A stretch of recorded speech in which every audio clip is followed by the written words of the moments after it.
شاہ حویلی کا راز۔ شاہ حویلی میں ایک راز دفن تھا۔ بڑی بڑی دیواریں خاموش تھی ہمیشہ سے، اندھیرے کمرے ظلم کی گواہی دیتے۔ گل رینا وہاں پیدا ہوئی تھی آخر۔ اس کا باپ شریف اور غیرت مند تھا۔ شاہ خاندان کا رعب سب پر تھا۔ ظالم شاہ صاحب کا حکم قانون تھا۔ کوئی نہ سمجھا وہ درندہ صفت ہے۔ گل رینا کے باپ نے ایک گناہ کیا۔ گل رینا کے باپ کے ہاتھوں سے شاہ صاحب کا بڑا بیٹا قتل ہو گیا، کیونکہ اس نے گل رینا کی عزت پر ہاتھ ڈالا، اور اس کے باپ کو اپنی عزت بہت پیاری تھی۔ گاؤں میں جرگہ بٹھایا گیا اور فیصلہ ہوا کہ گل رینا کو ونی بنایا جائے گا۔ گل رینا صرف 17 سال کی تھی، خوبصورت اور جوان اور معصوم سی لڑکی۔ اس کی آنکھوں میں سپنے بسے تھے، پڑھنا چاہتی تھی، کچھ بڑا بننا چاہتی تھی، لیکن قسمت نے پلٹ لیا رخ اپنا۔ قبیلے کے بڑوں نے فیصلہ کر لیا، لڑکی شاہ خاندان کو دے دو بس۔ خون بہا ادا کی گئی وہ معصوم۔ ماں روتی رہی پر بے بس تھی، بھائی بھی کچھ نہ بول سکے۔ آخر گل رینا کو ڈولی میں بٹھایا گیا اور شاہ حویلی کی طرف لے جایا گیا۔ وہ رویا اور چیخا بہت اس نے، آنسو بہتے رہے رات بھر۔ جانتی تھی یہ سزا نہیں عذاب ہے۔ اس درندوں کے گھر میں کیسے رہے گی وہ؟ شاہ حویلی کا دروازہ کھلا اور بند ہوا۔ شاہ حویلی کا دروازہ کھلا اور گل رینا اندھیرے میں تنہا کھڑی تھی۔ اس کا شوہر میر ہادی نظر آیا، سرد آنکھیں اور سنگ دل چہرہ تھا۔ نہ خوش آمدید، بس ایک نظر دیکھا اور چلا گیا۔ گل رینا سمجھ گئی یہ گھر نہیں قید ہے، لیکن ابھی نہیں جانتی تھی کتنا برا ہے۔ ساس نے دیکھا اور تانا مارا فوری، قاتل کی بیٹی آئی ہے گھر میں، یہ تو بدنامی لائے گی خاندان میں۔ گل رینا خاموش رہی، آنسو پی گئی۔ ساس نے کام کا بوجھ ڈال دیا، صبح سویرے اٹھنا، رات تک کام کرنا، نہ کھانا پوری طرح نہ آرام ملا۔ وہ مزدور نہیں تھی، پھر بھی تھی۔ میر ہادی نے بھی ظلم کیا اس پر، کبھی سنگ دلی سے تڑپایا۔ گل رینا کی عزت سلامت نہ رہی، شاہ کے بیٹے نے لاج نہ رکھی۔ وہ رات جو پہلی رات تھی اس کی، وہ رات زندگی کا سب سے سیاہ حصہ بن چکی تھی۔ وہ چلاتی رہی، کسی نے نہیں سنا اس کو۔ دیواریں بھی بہری تھیں اس حویلی میں، دیور نے بھی حد سے بڑھنے کی کوشش کی۔ گل رینا نے ہاتھ کاٹ دیا اس کا۔ گل رینا پر الزام لگا کہ یہ بد کردار ہے۔ ساس نے مزید تکلیفیں بڑھا دی اس کی، گھر کی نوکرانی سے بھی بدتر ہو گئی اس کے ساتھ۔ سردیوں میں ٹھنڈے پانی سے برتن دھوئے، پاؤں پھٹے رہتے، لیکن آواز نہ اٹھی۔ اندر سے مرتی تھی، باہر سے جیتی تھی۔ پھر ایک دن خبر آئی، شہر سے میر ہادی کو کاروبار میں جانا پڑے گا۔ وہ شہر چلا گیا بغیر کچھ کہے۔ گل رینا اکیلی رہ گئی ظالموں کے ساتھ۔ ساس کا ظلم اب بے لگام ہو گیا، کھانا بند، کبھی پانی تک نہ ملتا۔ گل رینا کمزور ہوتی جا رہی تھی، لیکن دل میں ایک آگ جلتی تھی۔ ایک رات انہوں نے فیصلہ کر لیا کہ اس لڑکی کو زندہ جلانا ہوگا آج، کسی بھی طرح سے۔ سب نے سوچا، پلان کیا کہ ہم جلانے کے بعد اسے حادثہ بتائیں گے، چولہے سے آگ لگی ہے یہ کہہ دیں گے۔ رات کو کمرے میں بند کر دیا گیا، باہر سے تالا لگا کر چلے گئے سب، اور کمرے میں آگ لگانے کی تیاری ہوئی۔ گل رینا سمجھ گئی تھی کہ آج مرنا ہے، یہ سب لوگ اس کو مارنے کی پلاننگ کر رہے ہیں۔ لیکن آگ نے کچھ اور ہی چاہا۔ کمرے کا پرانا دریچہ زنگ آلود تھا، اس نے پوری طاقت سے دھکا دیا، کبھی سونے سے پہلے دیکھا نہ تھا۔ دریچہ ٹوٹ گیا اور باہر نظر آئی۔ رات کا اندھیرا تھا، راستہ نظر آیا۔ اس نے چھلانگ لگائی بغیر سوچے سمجھے، ٹانگ پر چوٹ لگی پھر بھی بھاگی۔ پیچھے سے آوازیں آئیں، پکڑو اسے پکڑو۔ گل رینا بھاگتی رہی اندھیرے میں، کھیتوں سے گزری، ندی سے گزری، پاؤں میں چھالے پڑ گئے، خون نکلا، لیکن رکنا ممکن نہیں تھا اب کبھی۔ صبح ہونے سے پہلے شہر پہنچ گئی۔ ایک ہاسپٹل کے باہر گری پڑی تھی وہ، بے ہوش ہو گئی لیکن زندہ تھی ابھی۔ ہاسپٹل کی ایک نرس نے دیکھا اسے اور ڈاکٹر صاحبہ نے علاج کیا فوراً۔ اس کو جب ہاسپٹل میں لے جایا گیا تو ڈاکٹر نے اس کو دیکھا کہ ابھی زندہ ہے۔ پھر اس کا علاج شروع ہوا۔ گلرینا کئی دن تک بے ہوش رہی۔ جب آنکھ کھلی تو سفید چھت دیکھی۔ پہلی بار محفوظ محسوس کیا اس نے۔ ڈاکٹر صاحبہ نے پوچھا، کیا ہوا تمہیں؟ گلرینا نے سب کچھ بتا دیا۔ آنکھوں سے آنسو بہتے رہے گھنٹوں تک۔ ڈاکٹر صاحبہ نے مدد کرنے کا وعدہ کیا۔ ایک NGO سے رابطہ کروایا گیا۔ گلرینا کو ایک پناہ گاہ ملی۔ وہاں پڑھائی کا موقع بھی ملا اسے۔ گلرینا نے ہار نہیں مانی کبھی بھی۔ وہ پڑھتی رہی اور ہر وقت پڑھتی رہتی، دن کو کام کرتی، رات کو پڑھتی۔ 2 سال میں میٹرک کر لیا اس نے، پھر کالج، پھر یونیورسٹی، پھر ڈگری ملی۔ 10 سال گزر گئے خاموشی کے ساتھ۔ گلرینا اب گلرینا نہیں تھی صرف، وہ اب کامیاب کاروباری خاتون تھی۔ اپنی کمپنی تھی، اپنی شناخت تھی اس کی۔ لاہور کے بڑے آفس میں اس کا نام تھا۔ لوگ عزت کرتے تھے اس کی۔ اس ذہین عورت کو کوئی نہیں جانتا تھا اس کے درد کو۔ وہ مسکراتی تھی لیکن رات کو روتی تھی۔ اسلام آباد کا موسم بہار جیسا تھا۔ گلرینا بڑی میٹنگ کے لیے آئی تھی اور اس میٹنگ میں کیا ہونے والا تھا یہ کسی کو بھی نہیں پتا تھا۔ ہوٹل کا کانفرنس روم بھرا تھا۔ 5 اسٹار ہوٹل تھا۔ بڑے بڑے کاروباری لوگ آئے تھے وہاں۔ گلرینا اپنی فائلیں لے کر بیٹھی، سفید سوٹ میں پرسکون اور پراعتماد تھی۔ کمرے میں آوازیں تھیں، ہنسی تھی، چہچہا تھا۔ اچانک ایک آواز نے اسے ہلا دیا۔ وہ آواز جانی پہچانی تھی، بالکل وہی آواز۔ گلرینا کا دل ڈوب گیا ایک لمحے کو۔ سر اٹھا کر دیکھا تو وہی چہرہ تھا، میر ہادی۔ 10 سال بعد سامنے تھا، وہی آنکھیں، وہی چال، وہی قد و قامت، لیکن چہرے پر اب سختی کم تھی۔ شاید وقت نے رنگ بدل دیا۔ گلرینا کی انگلیاں فائل پر کانپ گئی۔ میر ہادی نے ادھر ادھر دیکھا اور رک گیا، اور ایک لمحے کو وہ بھی جم سا گیا وہاں۔ وہ ساکت کھڑا دیکھ رہا تھا۔ اس کو اس کی آنکھوں پر یقین نہیں آ رہا تھا۔ کیا یہ وہی لڑکی تھی جو بھاگ گئی تھی؟ نہیں، یہ کوئی اور ہے، اس نے سوچا۔ وہ تو ٹوٹی ہوئی بے بس سی لڑکی تھی، یہ تو پر اعتماد خاتون ہے، بالکل مختلف۔ پھر بھی دل نے کہا یہ وہی ہے۔ اس نے میٹنگ میں توجہ دینے کی کوشش کی۔ میٹنگ شروع ہوئی، ایجنٹ پیش ہوا سب کو۔ گلرینا نے بولنا شروع کیا اپنے منصوبے پر۔ آواز مضبوط تھی، الفاظ سوچے سمجھے تھے۔ کمرے میں خاموشی چھا گئی، سب سنتے رہے۔ میر ہادی نے غور سے دیکھا اور سنا۔ اس کی آنکھوں میں حیرت تھی، کچھ اور بھی۔ وہ سمجھ نہ سکا کیا محسوس کر رہا ہے وہ۔ میٹنگ ختم ہوئی اور سب اٹھنے لگے۔ گلرینا نے فائلیں سمیٹی اور اٹھی۔ دروازے تک پہنچی کہ آواز آئی پیچھے سے، معاف کریں، کیا میں آپ سے بات کر سکتا ہوں؟ گلرینا رک گئی، سانس روک لیا اس نے، پھر آہستہ آہستہ پلٹا اس نے رخ اپنا۔ میر ہادی سامنے تھا، فاصلہ کم تھا۔ گلرینا، وہ بولا، نام لے کر۔ آواز میں عجیب سا درد تھا شاید۔ میں جانتا ہوں تم کون ہو، اس نے کہا۔ گلرینا نے آنکھیں بند کی ایک لمحے کو، پھر کھولیں اور سیدھا دیکھا آنکھوں میں۔ ہاں، میں وہی ہوں جسے جلانا چاہا۔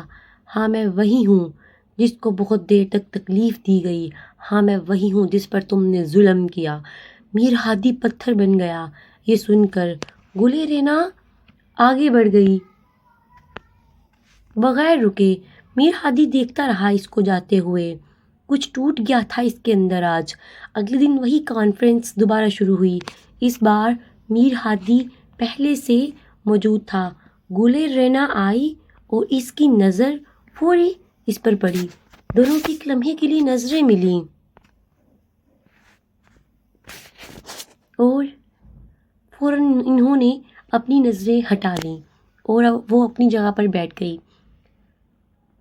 میر ہادی نے کاغذ پر لکھا ایک جملہ اور چپکے سے میز پر سر کا دیا۔ گلرینا نے پڑھا، مجھے معافی مانگنی ہے۔ اس نے جواب لکھا، معافی کافی نہیں ہے۔ کانفرنس کے بعد میر ہادی نے روکا اسے، کافی پینے کی درخواست کی بات کرنے کی۔ گلرینا نے انکار کیا اور چلی گئی۔ میر ہادی کھڑا رہا اور سوچتا رہا۔ پہلی بار اسے اپنی غلطی کا احساس ہوا، پہلی بار دل نے ملامت کی۔ کیا وہ واقعی اتنا ظالم تھا پہلے؟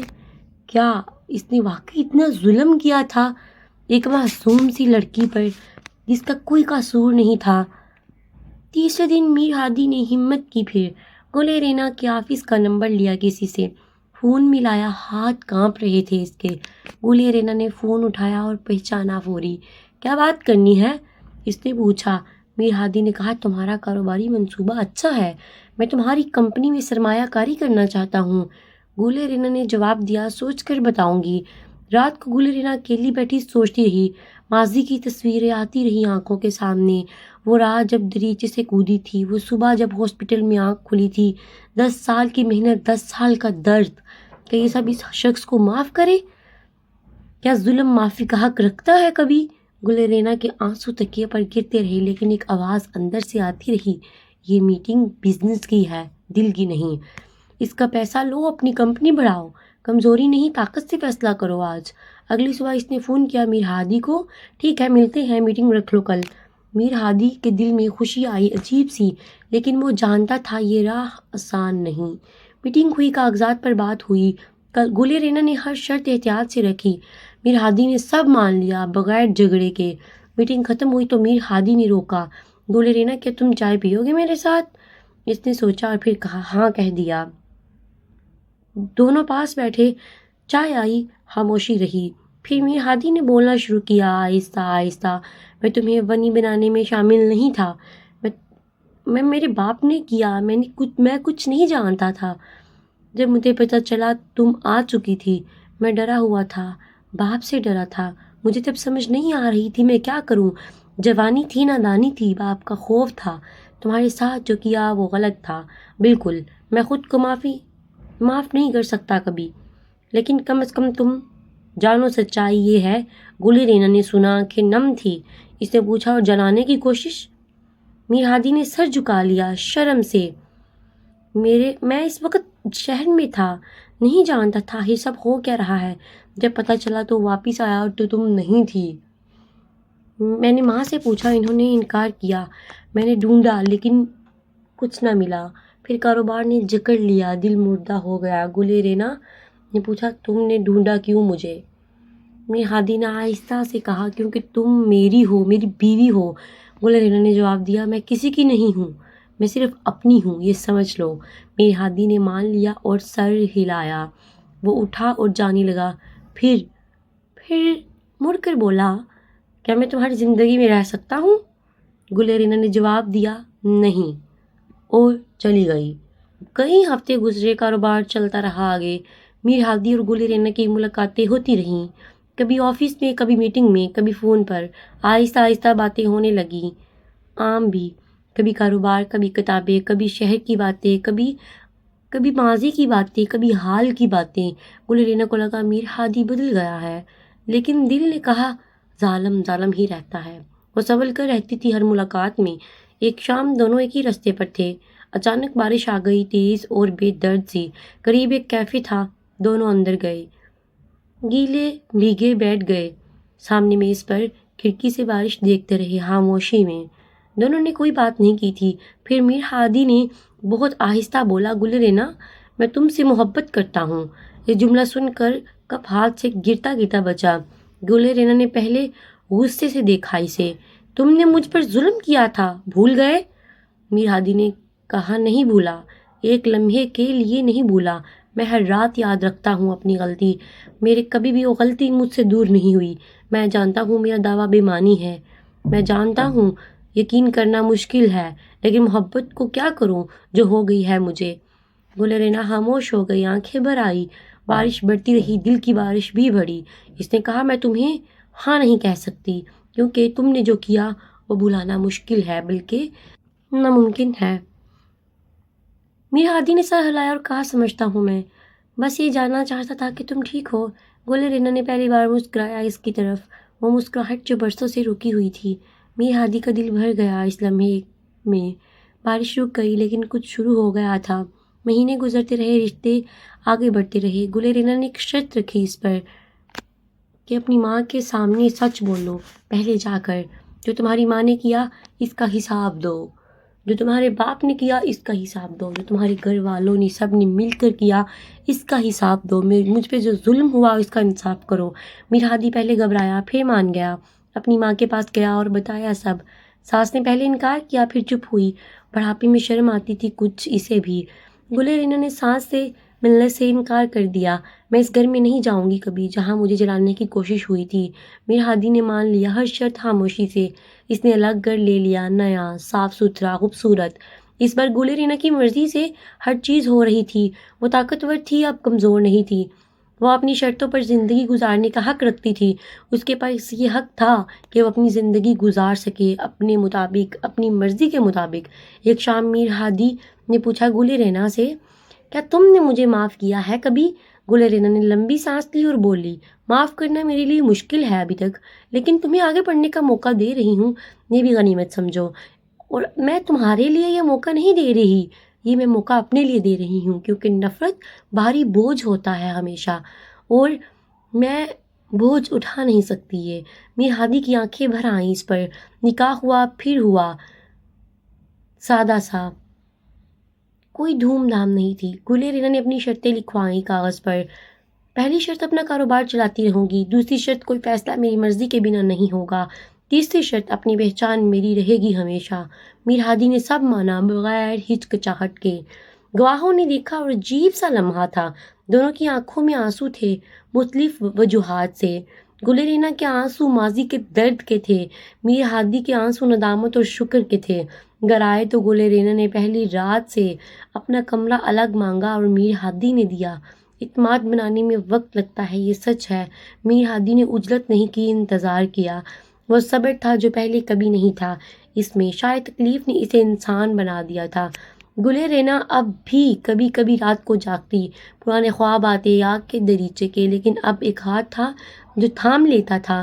میر ہادی پاس بیٹھ جاتا اور خاموش رہتا، نہ تسلی، نہ جھوٹا وعدہ، نہ بس ساتھ تھا۔ آہستہ آہستہ رات کے خواب کم ہونے لگے، آہستہ آہستہ دل ہلکا ہونے لگا اس کا، آہستہ آہستہ اس کی تکلیف میں کمی آنے لگی۔ زندگی مکمل نہیں تھی لیکن بہتر ہو رہی تھی۔ ایک دن گل رینا نے آئینے میں دیکھا، چہرے پر مسکراہٹ تھی، درد نہیں تھا آج۔ اب وہ راتوں کو روتی نہیں تھی۔ اس نے اپنی کمپنی کو قومی ایوارڈ ملتے دیکھا، اسٹیج پر گئی تو سارا حال تالی بجاتا تھا۔ میر ہادی ہجوم میں کھڑا مسکراتا دیکھ رہا تھا کہ یہ وہی گل رینا، معصوم سی کمزور سی لڑکی ہے۔ گل رینا نے مائک پر کہا اپنی بات، جو لڑکی جلائی جانے والی تھی وہ ہوں میں، آج میں وہی گل ہوں جو پھر کھل گئی۔ گل رینا کے الفاظ کمرے میں گونجتے رہے، بہت سی آنکھیں نم ہو گئی اس لمحے میں۔ کوئی نہیں جانتا تھا اس کا پورا قصہ، لیکن سب نے محسوس کیا یہ مختلف ہے۔ یہ وہ عورت نہیں جو ظلم سہ کر ٹوٹی، یہ وہ عورت ہے جو ظلم جھیل کر اٹھی۔ گل رینا ظلمت میں کھلنے والا پھول تھا جو جلایا گیا لیکن راکھ سے پھر اگا، اور میر ہادی وہ بھی بدل گیا تھا۔ پرانا ظالم آج ایک ندامت زدہ انسان تھا، ہر روز ایک چھوٹا سا قدم اٹھاتا تھا گل رینا کا اعتماد جیتنے کے لیے۔ آہستہ آہستہ زندگی نے دونوں کو درس دیا اپنے طریقے سے۔ ظلم کی سزا ملتی ہے کسی نہ کسی شکل میں، اور ظلم سہنے والوں کو وقت انصاف دیتا ہے۔ گل رینا کی کہانی ختم ہوئی اور نئی زندگی شروع ہوئی۔ اگر آپ کو ہماری کہانی پسند آئی ہے تو چینل کو لائک کریں، سبسکرائب کریں اور شیئر کرنا نہ بھولیے گا۔